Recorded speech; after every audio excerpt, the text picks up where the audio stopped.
Well, yesterday we had a great guest. Josh Berry came on here and told us about his new opportunity that he has with Stewart-Haas Racing in 2024. He's going to take over the 4-car.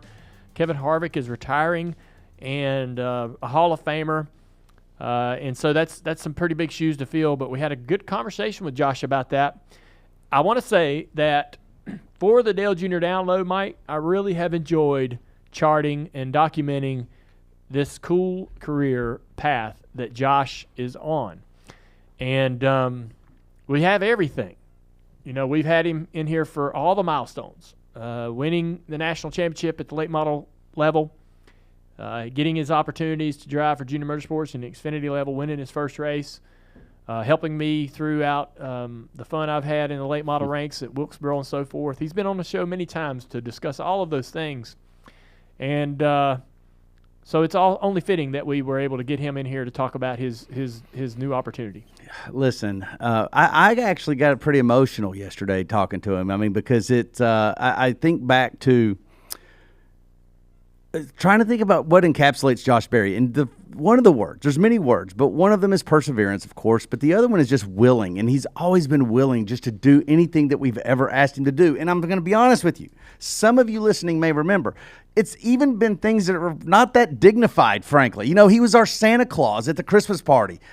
He was, you know, we pranked him back in the days. Like, you know, he had to wear like a sun outfit. He thought he was doing it for a sponsor. It was all completely just making a prank, and he always laughed it off and was just always willing to play because he loved the company, he loved the employees, and it's just, and so sitting here as he's now going cup racing, man, it's emotional. It's emotional. I got to be honest, and it's just you know, I'm proud of him. I'm gonna miss him, but also I've got somebody to really root for in the Cup Series now. Really, absolutely. I mean, I'm excited to see what he can do. It's a ways out, right? We've got a lot of year left.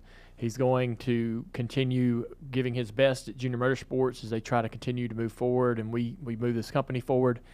And Kevin Harvick has a championship to chase after in his final season driving with Stewart-Haas Racing and Rodney Childers.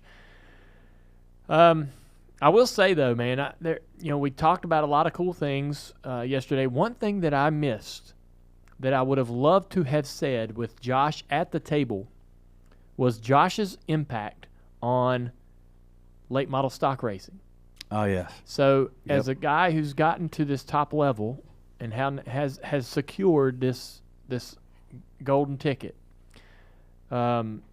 his legacy and what he means to late model stock racing continues to build, right? He's moved on. I don't know when and if he might ever race in that series again in the late model cars. It hasn't been too long ago when he was recently driving one of our cars and winning races.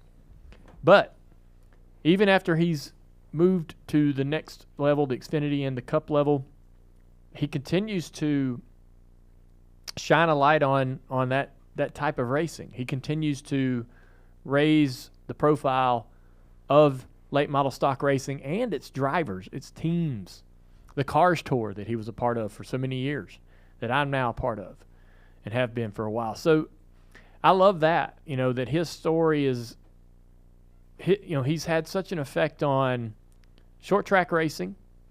He's had an effect on all the drivers that he competed with. He's had an effect on all the drivers that he tutored to help get to the Cup level that he'll now be joining. It's just been a cool. He's, you know, I think that he's kind of a tough guy to read sometimes, right? But I know that he's wanted this opportunity so badly, and now that I think he's finally got it, he can finally look back. Because he's had to look forward for so many years to what's next. What do I need to do? What's the next block to stack? What's the next brick to put into place? How do I keep going forward? How do I keep getting traction? How do I keep getting opportunity? He now might finally be able to turn around and really see where he's been. Yeah, for the first time. Fantastic points, actually, because I think as you say that, I think about how this is such a win for late models because late model stock went up just with this announcement.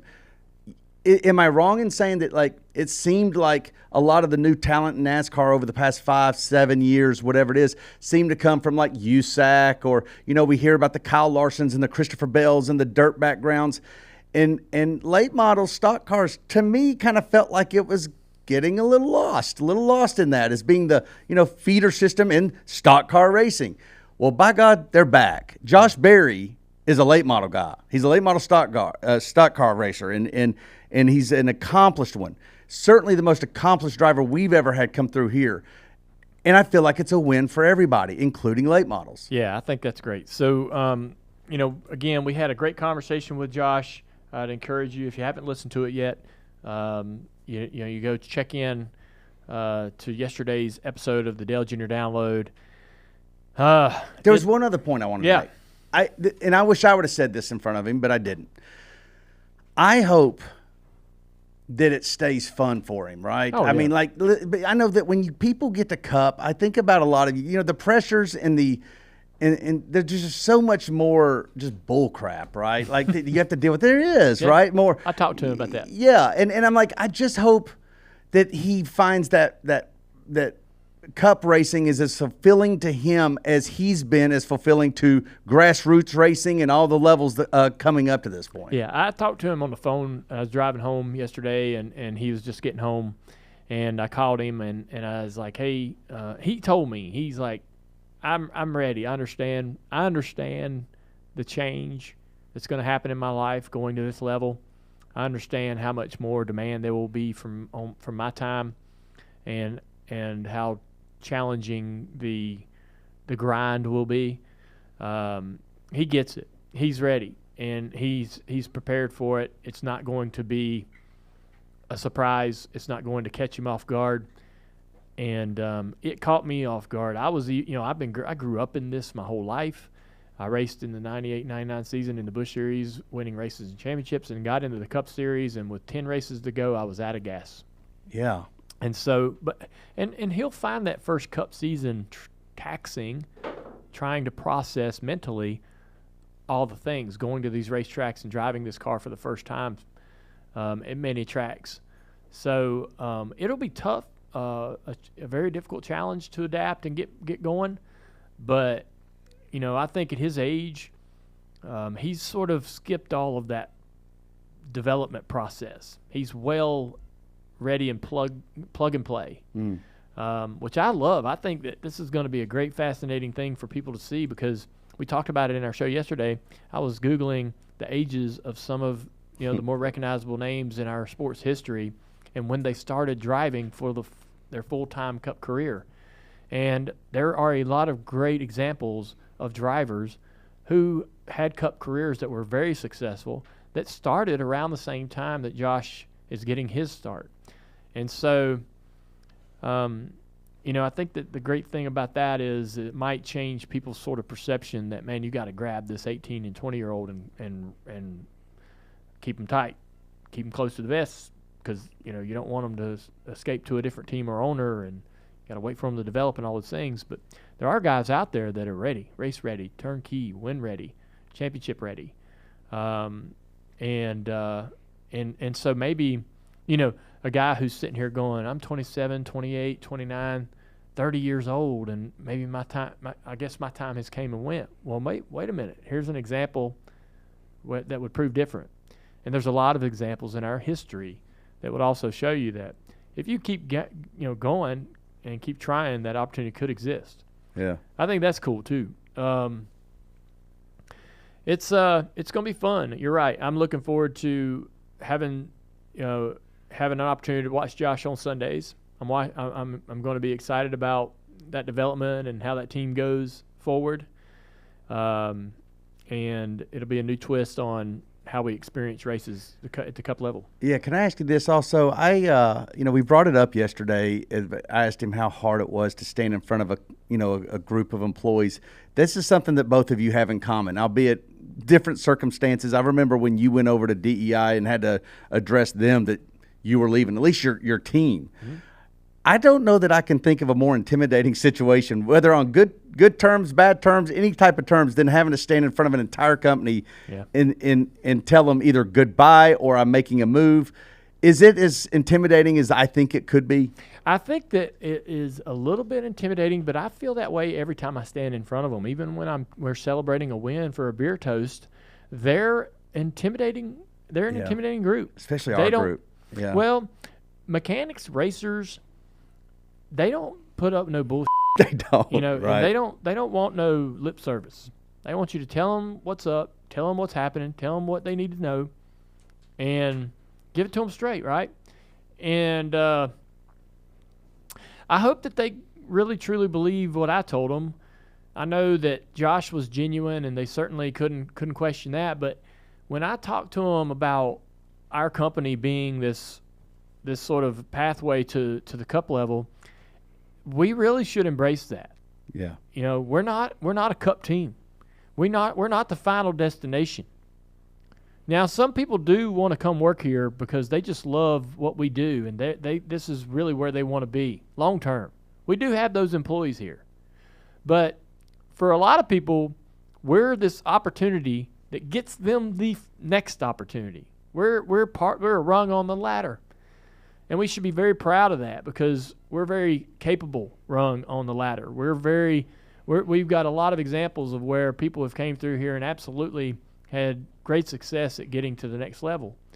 And so I've said it over and over, and I don't mind repeating myself. When someone's hired out of this building by a Cup team, I stick my chest out. I'm proud of that. Absolutely. And it's a big win for our company. It tells me that we're doing everything right, and that, you know, people from that level are looking down and going, where do we find talent? Well, they look here because they know that's where the talent's at. And so they also know that this building's developing that talent. That's something I'm absolutely proud of. You brought up a statistic yesterday about 10 drivers that have used Junior Motorsports to go to the Cup Series, and I couldn't help myself. I started trying to list them out on memory, and I didn't even get to 8. I got to 8, I think. I got Brad Keselowski, Josh Berry, Chase Elliott, Tyler Reddick, William Byron, Regan Smith, Noah Gregson, Alex Bowman. Are we counting him? Because he had run a couple races for Tommy Baldwin, but I think we can count him. Yeah. He certainly wasn't on the trajectory that he ended up at.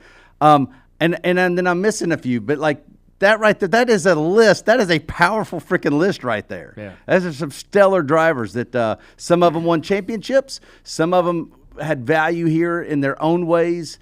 And Josh Berry is right there in the top of that list for me in terms of profound, significant contributions to a company. I'm not so sure he's not at the top, frankly. Well, they've all made us better in many different ways, but and they all have impacted the sport of auto racing in many different ways. I love the impact that Josh has had and the legacy he leaves for the lower, the late model stock, and even in his Xfinity years, he's impacted that series in a positive way.